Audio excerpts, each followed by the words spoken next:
அஸ்ஸலாமு அலைக்கும் வரஹ்மத்துல்லாஹி வபரகாத்துஹு. அன்பார்ந்த அனைத்து உறவுகளுக்கும் இனிய மதிய வணக்கம். மீண்டும் மிக முக்கியமான சில தகவல்களோடு தான் வந்திருக்கிறேன். சார்ஃபான் ஆல்வேஸ் வித் யூ சேனலூடாக உங்களை சந்திப்பதில் மிக மகிழ்ச்சி. பல முக்கியமான தகவல்கள் இருக்குது. வீடியோவை கடைசி வரைக்கும் பாருங்க. தெரியாத நண்பர்களுக்கும் மறக்காம ஷேர் பண்ணுங்க. வீடியோ பிடிச்சிருந்தா ஒரு லைக் பண்ணுங்க, சப்ஸ்கிரைப் பண்ணுங்க, மறக்காம பெல் பட்டனை மோல் செலக்ட் பண்ணுங்க. அப்பதான் நான் போடக்கூடிய ஒவ்வொரு தகவலும் உங்களுக்கு நோட்டிபிகேஷன் மூலம் கிடைக்கும். எந்த ஒரு மன்னிப்பும் கிடையாது. அதிரடியாக கைது, எங்கிருந்தாலும் தேடி கண்டுபிடித்து கைது செய்ய உத்தரவிட்டிருக்கிறது குவைத்துடைய நிதி அமைச்சகம். அதே போல நேற்றைய தினம் ஃபேக்டரி ஒன்றில் மிகப்பெரிய தீ விபத்து ஏற்பட்டிருக்குது சபஹான் பகுதிகளில். உடனடியாக 6 தீயணைப்பு படை குழு இந்த தீய கட்டுப்பாட்டுக்குள்ள உணர்ந்திருக்கிறாங்க. அதே போல ஓட்டுநர் இதோ ஆதாரத்துடன் பிடிபடுகின்ற வீடியோ காட்சி. வீடியோ ஃபுல்லாக பாருங்க. சிகரெட் பிடிச்சா இதுதான் நிலைமை. இதோ பார்க்கினில் சிகரெட் பிடித்த நபருக்கு 50 தினார் ஃபைன், 5 நாள் தான் தாமதமாகினால் கோர்ட்டுக்கு. அதே போல தலைகீழாக கவிழ்ந்த கனடியன் விமானம், பயணிகள் அனைவரும் உயிருடன் தப்பினர். பார்க்கலாம் அனைத்து தகவல்களையும். ஒவ்வொரு பார்க்கின்கள்லையும் சிகரெட் பிடிக்கிறதுக்கு முன்னாடி 100க்கு 200 தடவை சிந்திச்சுக்கோங்க. சுற்றுச்சூழல் அதிகார சபையால் உங்களை கைது பண்ணினாங்கன்னா உடனடியாக 50 தினம் ஸ்பாட் ஃபைன் போடுவாங்க. அந்த இடத்துல நீங்கள் ஃபைனை எடுத்துகிட்டு உங்களுடைய செயல் அப்ளிகேஷன் இருந்தால் அதில் கட்டலாம். அப்படி இல்லைன்னா சுற்றுச்சூழல் அதிகார சபை ஷுவைக்கில் இருக்குது, அங்கே போய் தான் கட்டணும். 5 நாள் தான் உங்களுக்கு அவகாசம். அதை தாண்டினா என்ன நடக்கும் பாருங்கள். மேலதிக தகவலை சகோதரர் சொல்கிறாரு. அஸ்ஸலாமு அலைக்கும் சர்ஃபான் பிரதர்.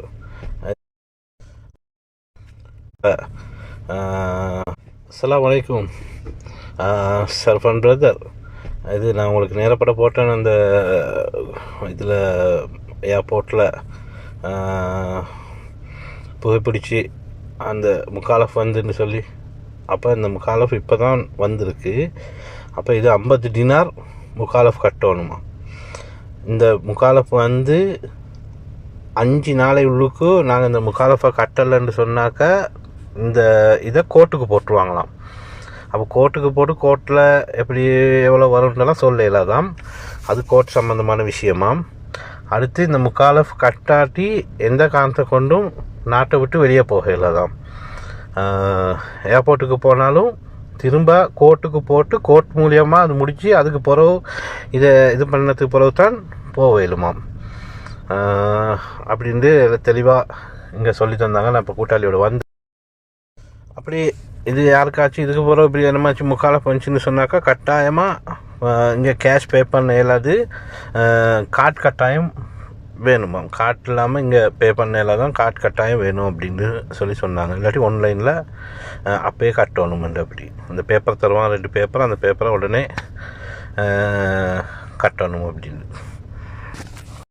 கனடாவின் டொரண்டோவில் நடந்த விமான விபத்து. தலைகீழாக கவிழ்ந்த விமானம் பறந்து கொண்டிருக்கும் போதே திடீரென கிராஷ் லேண்டிங் பண்ணியதில் தலைகீழாக கவிழ்ந்த விமானம். 80 பேர் பயணித்திருக்கின்றார்கள். அதில் 18 பேருக்கு படுகாயம். அதிலும் குறிப்பாக 3 பேர் கிரிட்டிக்கல் கண்டிஷனில் இருக்கிறதாக தெரிவிச்சிருக்கிறாங்க.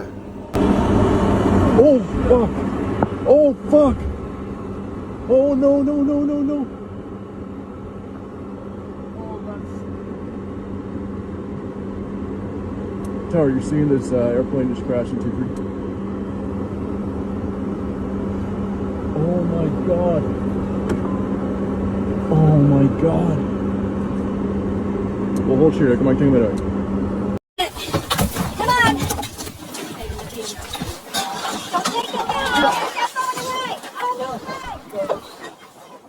கனடாவின் டொரண்டோ பியர்சன் விமான நிலையத்தில் டெல்டா ஏர்லைன்ஸ் விமானம் தரையிறங்கும் போது தலைகீழாக கவிழ்ந்து விபத்துக்குள்ளானது. திங்கட்கிழமையான நேற்று அமெரிக்காவின் மினசோட்டா நகரில் இருந்து வந்த இந்த விமானத்தில் 76 பயணிகள் மற்றும் 4 பணியாளர்கள் என மொத்தம் 80 நபர்கள் இருந்துள்ளனர். விமானத்தில் இருந்த அனைவரும் மீட்கப்பட்டதாக அமெரிக்க பெடரல் விமான போக்குவரத்து நிர்வாகம் கூறியது.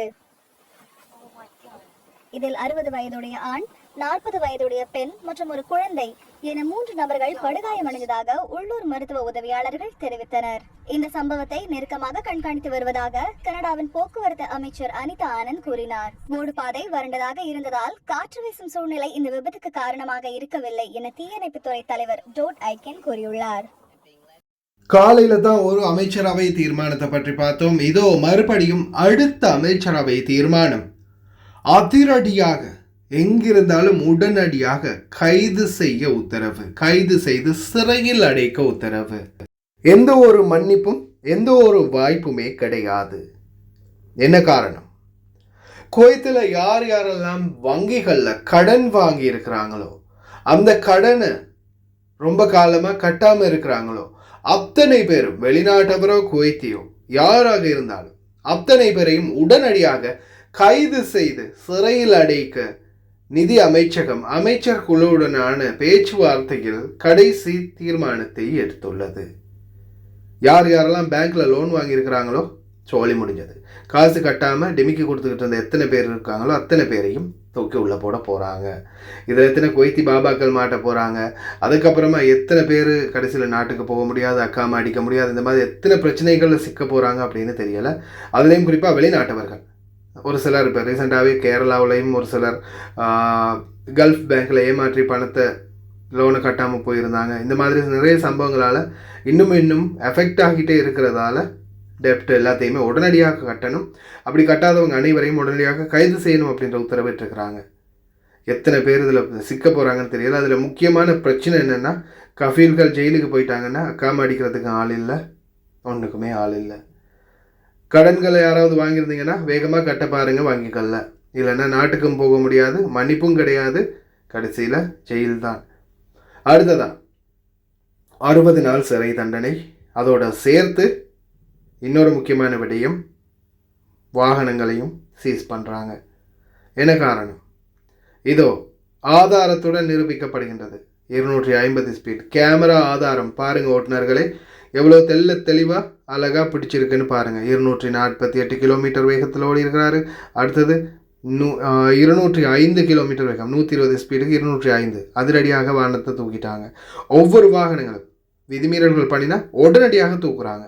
நல்லாவே பாருங்கள், எவ்வளோ இருட்டாக இருந்தாலும் அந்த நம்பர் பிளேட்டு ஒயிட் கலர், உள்ளே இருக்கிற அதில் இருக்கிற நம்பர் கருப்பாக இருக்கிறதால தெளிவாக நம்பர் பிடிபட்டது. 203 ஸ்பீட். அடுத்தது 221 ஸ்பீட். பாருங்கள், தயவு செய்து வேகத்தை கம்மி பண்ணிக்கோங்க, ரொம்ப கவனமாக இருங்க. அதே மாதிரி இன்னொரு முக்கியமான தகவல், ஜாபர் பாலத்தில் போகும்போது கேமராக்கள் கொஞ்சம் டிஸ்டன்ஸ் விட்டு தான் இருக்கும், ரொம்ப தூரமாக. அப்போ ஜாபர் பாலத்தில் கொஞ்சம் அழுத்தி வேகமாக மிதித்து பார்ப்போமா அப்படின்னு தோணும். ஏன்னா வண்டிகளும் கம்மியாக இருக்கிறதால அப்படி ஒரு ஆசை வரும். அந்த ஆசையில் மண் அள்ளி போட கடைசி வரைக்கும் அந்த மாதிரி ஆசைப்பட்டாதீங்க. மேலே பார்த்தீங்க தானே, ஒவ்வொரு லைட் கம்பத்தை விட்டு 2 லைட் கம்பத்துக்கு ஒருக்கா ஒவ்வொரு ஸ்மார்ட் கேமரா பொருத்தியிருக்கிறாங்க. அழகாக டிடெக்ட் பண்ணி உங்களை போட்டு கொடுத்துரும். அதுக்கப்புறமா முக்காலஃபாவும் வீடு தேடி வரும். அதால் தயவு செய்து ரொம்ப கவனம், சேட்டை மட்டும் பண்ணிடாதீங்க மக்களே. வாகனம் ஓட்டும்போது ரொம்ப கவனம், வேகத்தை மட்டும் கம்மி பண்ணிக்கோங்க. நேற்று தினம் 6 ஃபயர் பிரிகேட்ஸ் ஒன்றிணைந்து தீய கட்டுப்பாட்டுக்குள்ளே கொண்டு வந்திருக்கிறாங்க. சபஹான் பகுதிகளில் திடீரென ஒரு ஃபேக்ட்ரியில் ஏற்பட்ட தீ விபத்து. இந்த தீ விபத்தில் பார்த்தீங்கன்னா யாருக்குமே எந்த ஒரு சேதமும் இல்லை, ஆனால் பொருள் சேதம், உடைமை சேதம் அதிகமாகவே இருந்ததாக தெரிவிச்சிருக்காங்க. ஃபேக்ட்ரியை ஃபுல்லாகவே கம்ப்ளீட்டாக தீ அணைக்கிறதுக்கு கிட்டத்தட்ட 8 மணி நேரத்துக்கு மேலே ஆகியிருக்குது. இருந்தாலும் இன்னொரு முக்கியமான தகவல், ஃபயர் பிரிகேட்ஸ் குவைத்துடைய தீயணைப்புத்துறை தொடர்ந்தும் வெகு வேகமாக செயல்பட்டு இந்த தீயை கட்டுப்பாட்டுக்குள்ளே கொண்டு வந்திருக்கிறாங்க. அப்படி இல்லாத பட்சத்தில் இன்னும் ஒரு பக்கத்தில் இருந்த ஃபேக்ட்ரியும் தீப்பிடிக்கிறதுக்கான வாய்ப்பு இருந்ததாக தெரிவிச்சிருக்காங்க. தீயணைப்புத்துறைக்கும் எங்களுடைய மனமார்ந்த வாழ்த்துக்கள். கடைசியாக ஒரு காமெடியை பார்த்துட்டு போயிடலாமா? சும்மா வாயை விடக்கூடாது. உதேக அம்மம்பில அப்படின்ற அந்த அமைச்சர் ஒரு காலத்தில் டாக்டர் ஷாஃபி, உங்களுக்கு தெரிஞ்சிருக்கும், இந்த கருத்தடை பண்ணுறது அப்படி இப்படின்னலாம் சொல்லிக்கிட்டு பிரச்சாரம் பண்ணினாங்க. இப்போ அந்த டாக்டர் சொல்கிறாரு, கருத்தடை பண்ணுறதை பற்றியெல்லாம் பேசினீங்களே அந்த டைமில் இந்த மாதிரியெல்லாம் பண்ணினாங்க, இல்லாத பொல்லாதன்னு சொல்ல அந்த அப்பாவி மனுஷனை ஜெயிலில் போட்டாங்க அப்படின்னு.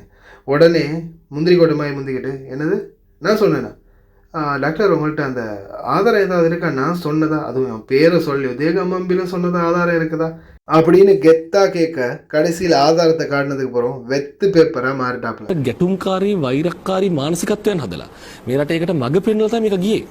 වඳ සැත්කම් ගැන, වඳ කොත්තු ගැන, වඳ බ්‍රෙෂියර් ගැන, වඳ යට ඇඳුම් ගැන මේ රටේ ආතබූත නැති මම වෛද්‍යවරයෙක්. ඒ කියන්නේ ඒවා මම දන්නවා ඒක බොරුයි කියලා. හැබැයි ඒක ඒක මේ ලෝකෙ කොහෙවත් නැති. හරිද? වඳ යට ඇඳුම් ගැනයි, වඳ පෙති ගැනයි, වඳ සැත්කම් ගැනයි. එතකොට ඒව බොරු කියලා ඒ හදපු ආතතිය, ඒ හදපු සමාජ පුළුවන්. ඔව්. වඳ සත්කම් පිළිබඳ ඔව්. ඒ වගේම වඳ කොත්තු පිළිබඳ ඔව්. වඳ යට ඇඳුම් පිළිබඳ උදේ ගම්මන් පිළ කිව් බවට ඔබට සාක්ෂි තියෙනවද? මම දාලා පෙන්නන්නද ඒක? දන්න.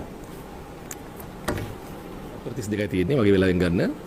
සහරාන්ටත් වඩා ත්‍රස්තවාදියා චාෆි ශියාබ්දීන් කියන වෛද්‍යවරයා. මේ වෛද්‍යවරයා විසින් තමන්ව වඳභාවයට පත් කළාය කියලා පැමිණිලි මේ වන විට 1000කට වඩා ලැබිලා තිබෙනවා. බලහත්කාරයෙන් වඳ කිරීම කියන්නේ කෙලින්ම සමූල ඝාතනයක්. ජාතියක් ඉලක්ක කරලා වඳභාවය කරලා තියෙනවා නම් ඒක කෙලින්ම සමූල ඝාතනයක්. දෙවන දරුවා ලබන්න මවක් රෝහල් ගත වුණාට පස්සේ රෝහල තුලින් දැඩි බලපෑමක් එල්ල වෙනවා මේ මවට වහාම වඳ සැත්කම කරගන්න. කියන ඉල්ලීම රෝහලින් ඉල්ලීම නෙවෙයි බලපෑමක් එල්ල වෙනවා. பயப்புள்ள மூஞ்செல்லாம் சுருங்கி போச்சு. தேவையா அவனுக்கு? சும்மா வாயை விடக்கூடாது. அதெல்லாம் ஆதாரம் இருக்குது. உண்மையிலே இந்த சோஷியல் மீடியா சில நேரங்களில் எவ்வளோ ஒரு யூஸ்ஃபுல்லாக இருக்குது பார்த்தீங்களா? இவங்க வந்து இப்படி தான் சொல்லிவிட்டு நான் சொல்லலையே, சத்தியம் பண்ணிவிட்டு நான் சத்தியம் பண்ணலையே அப்படின்னு நிறைய வாக்குறுதிகளை கொடுத்துட்டு ஏமாற்றி விட்டுருவாங்க, இல்லைன்னா மறந்து போயிடுவாங்க.